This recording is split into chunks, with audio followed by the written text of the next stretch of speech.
Hi, I'm Rob Shinton, final year computer science student at BCU, and for my project I developed the NTP MSF server.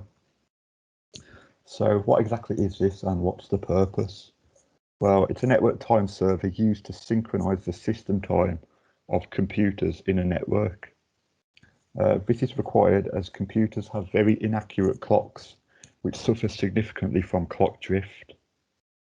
So this means over a period of time, the computer clock could be out by a significant number of seconds. And why is accurate time important? Well, in certain areas of business, such as financial transaction processing or the stock market, it's necessary to have accurate time across the network to maintain accurate records. So some background as to what MSF is.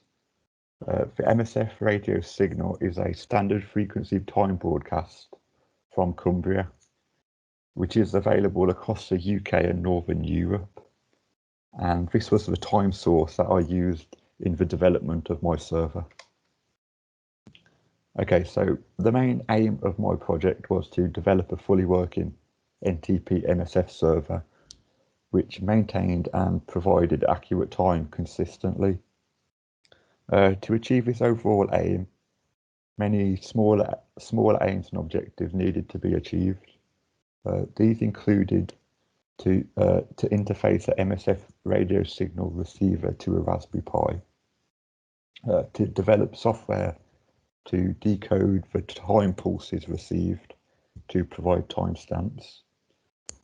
And then I wanted to display the time on an LCD connected to the Raspberry Pi.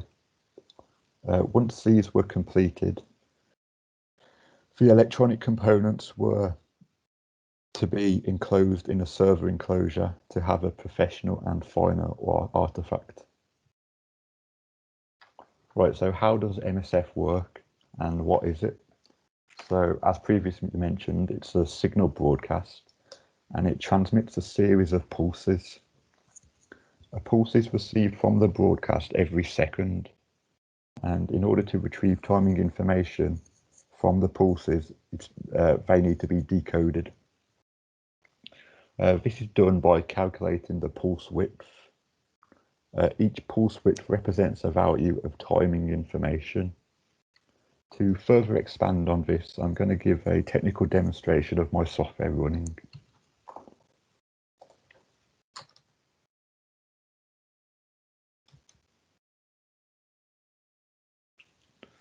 So as you can see, a pulse width is received every second. The long decimal number is the width of the pulse received, and that's calculated in the code. This is done by getting the time at the end of the pulse width and taking it away from the time at the beginning of the pulse. And no decode would taken place at the beginning of the end of the first minute because not enough data was received. For a successful decode to take place, you need a full 60 seconds of data. So if we just wait for this set minute to end, we should have a successful decode.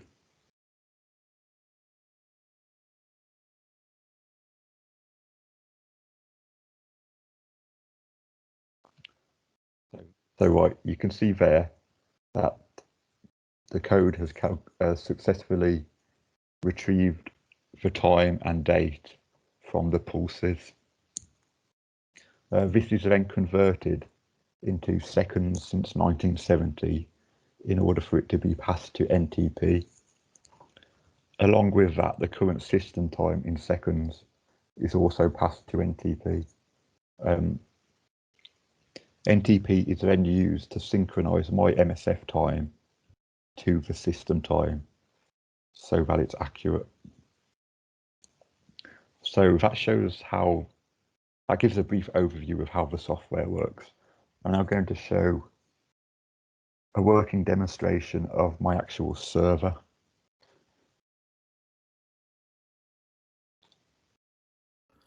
This is my final developed server with all the electronic components enclosed within the case.